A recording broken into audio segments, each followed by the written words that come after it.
Alors, nous sommes avec Felice Varini à l'atelier d'automne, c'est notre 12e rencontre. Bonjour Felice. Donc, bien le bonjour. Bonjour Felice.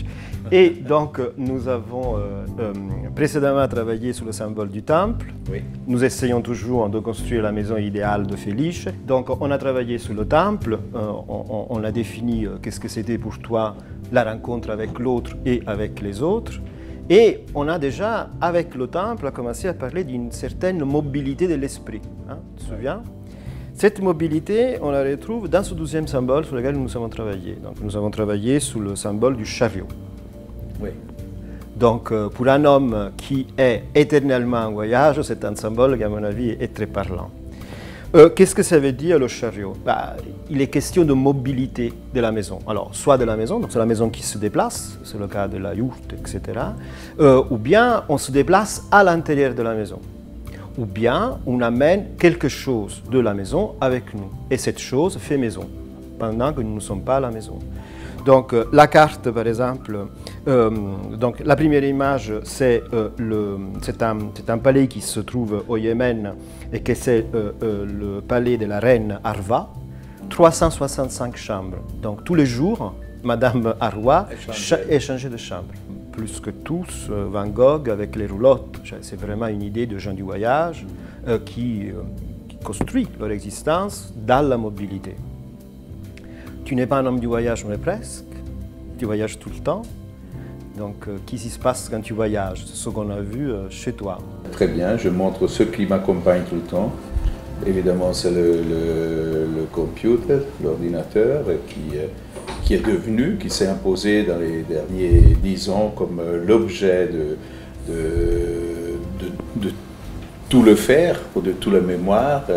C'est ça, plus mon disque dur où j'ai toutes mes images de tout mon travail que j'ai réalisé qui peuvent être au service d'une publication, d'une autre, ou d'une conférence, ou je ne sais pas quoi, que j'utilise dans n'importe quel endroit, et c'est toujours comme avec moi.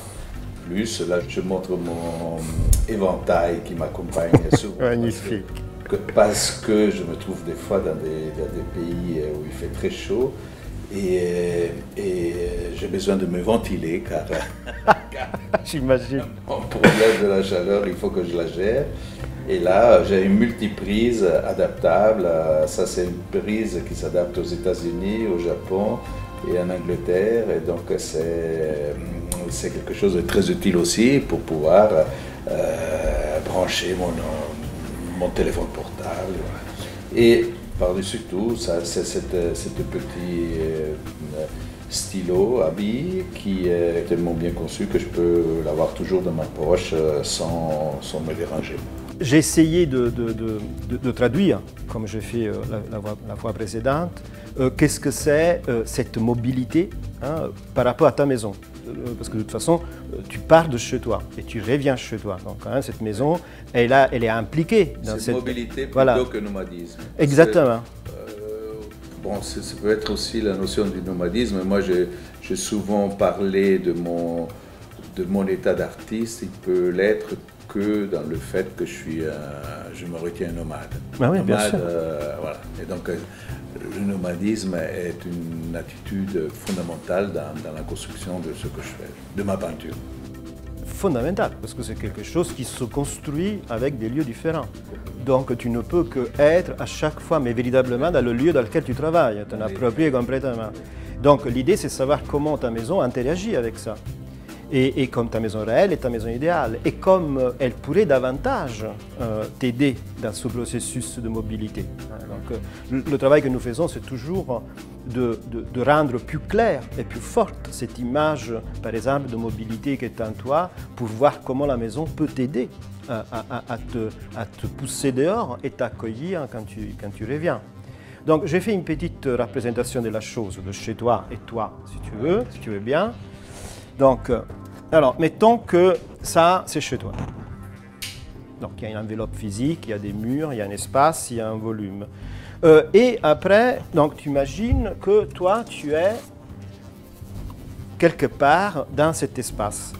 Donc, cet espace, il établit toute une série de relations, à la fois avec l'espace, le contenu, avec le conteneur et avec le toi. Donc toi, tu es un autre conteneur, mais tu as un contenu. Disons donc qu'on pourrait effectivement imaginer une série d'espaces qui sont autour de toi, hein, jusqu'à arriver à toi. Alors, il y a des personnes qui occupent cette partie-là.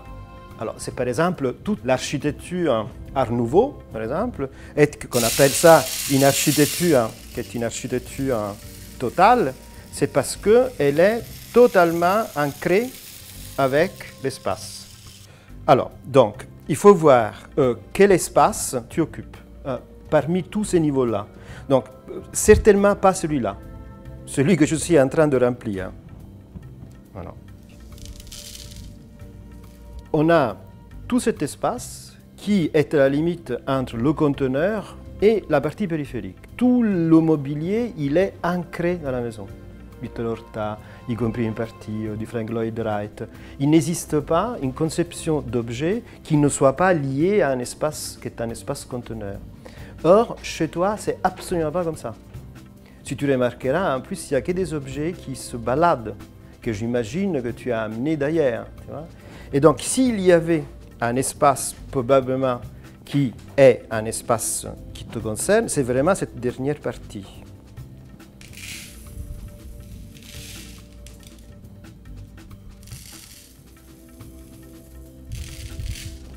L'espace, disons, que tu investis est un espace qui est vraiment très proche de toi. Donc, s'il y avait à construire une maison réelle à partir de ta maison idéale, je concentrerai l'attention sur cette partie-là. Comme si l'enveloppe était neutre, d'ailleurs tu peux la changer quand tu veux, mais par contre, il y a toute une série d'objets de ta maison qui sont assez proches de toi. Je pourrais faire la liste, par exemple, on les a vus ensemble, les chaises, la table, mais rien n'est accroché au mur, à l'exception des radiateurs, que je pense que tu as trouvé déjà sur place. Voilà, Felice Varini est là. Toute cette partie-là, il peut rentrer, tu peux l'amener. Alors, soit physiquement, parce que tu l'amènes avec toi, soit tu la transportes ailleurs. Donc, travailler sur ça, ça veut dire à un moment donné concentrer l'attention, la volonté dans une direction de proximité à toi plutôt que de proximité à l'enveloppe. Oui, peut-être tu as raison. Il y a quand même un lieu d'intimité qui est juste, qui représente, qui met en vie ce qu'on est par des objets qui le confirment. Donc ça veut dire que cette vie que tu vois, c'est la tienne, c'est pas celle de l'espace. C'est ce que tu amènes avec toi. C'est pour ça que je te dis, tantôt c'est le sac à dos, tantôt c'est cet ensemble d'objets que tu as et qui constitue ton patrimoine identitaire, constitue ta vie, donc que tu déplaces avec. Je pense qu'on peut travailler sur le troisième symbole. Travaillons. Parfait, merci.